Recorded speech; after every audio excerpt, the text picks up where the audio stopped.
네, 어제 저희 민주당 예비경선 6명의 후보가 확정되었습니다. 그 확정된 후보님께는 축하의 인사와 탈락하신 두 분에게는 위로의 말씀을 전해드립니다. 그 많은 관심을 보여주신 국민과 당원 여러분들께도 깊이 감사드립니다. 남은 본경선 일정에도 지속적인 성원과 사랑 그리고 지지를 당부드리겠습니다. 정치적 중립을 지켜야 할 검찰이 대통령의 인사권을 흔들기 위해 장관 후보자에 대한 수사를 강행했음을 자백했습니다. 윤석열 전 검찰총장이 인터뷰에서 조국 전 장관 인사청문회 일정과 정치권 검증 작업 시작 전부터 이미 대대적인 수사에 착수했다는 것을 언급했습니다. 또한 이 과정에서 윤 전 총장의 정치적 득실을 따지며 수사했음도 확인되었습니다. 사법농단 사건을 수사하고 기소했는데 어느 정도 균형이 맞아야 한다라고 발언을 한 것입니다. 그동안 수없이 지적해왔던 검찰의 정치적 균형 맞추기 기소 관행에 대해서 전직 검찰총장이 이를 스스로 인정한 것입니다. 검찰은 범죄의 혐의가 있으면 수사를 하는 것이지 정치적 고려를 해서는 안 되는 기관입니다. 정치적 고려를 하는 순간 검찰의 판단은 생명력을 잃어버리게 됩니다.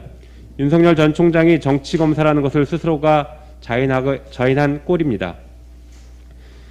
윤 전 총장은 얼마 전 원전 사건 수사에 대해 정책이 마음에 들지 않았다라는 취지로 언급했습니다.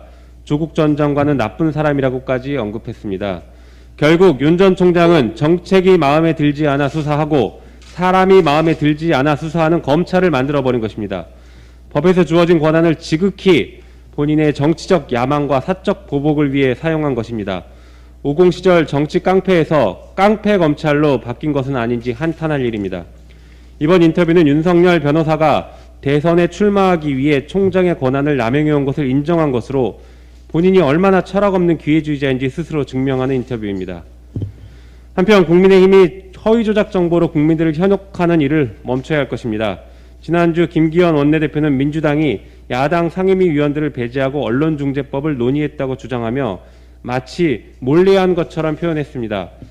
하지만 이런 주장은 국민의힘 스스로가 본분을 다하지 않은 의원들이라는 것을 시인하는 행위밖에 되지 않습니다.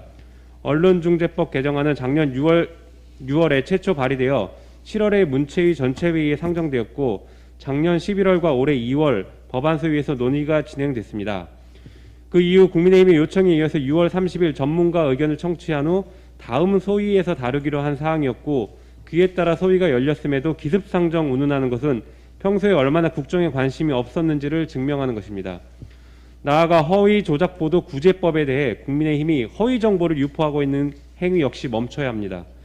허위 조작보도, 즉 가짜뉴스의 피해자는 일부 정치인이나 권력기관이 아니라 대다수의 평범한 시민들, 중소기업들이 될 수 있습니다. 국민의힘이 허위 조작보도 구제책으로 징벌적 손해배상을 도입하는 것에 대해 반대 입장을 표명하고 있는데 가짜 수산업자 김씨 사건에서 보듯이 국민의힘과 보수 언론이 한 배를 탄 제 식구 감싸기를 하고 있는 것으로 비춰집니다. 우리 민주당은 미디어 특위를 통해 허위 조작 보도의 구제책을 단계별로 마련했고 법안을 발의해 두었습니다. 이제 국민의힘도 진지하게 논의에 임해야 할 때입니다. 이상입니다.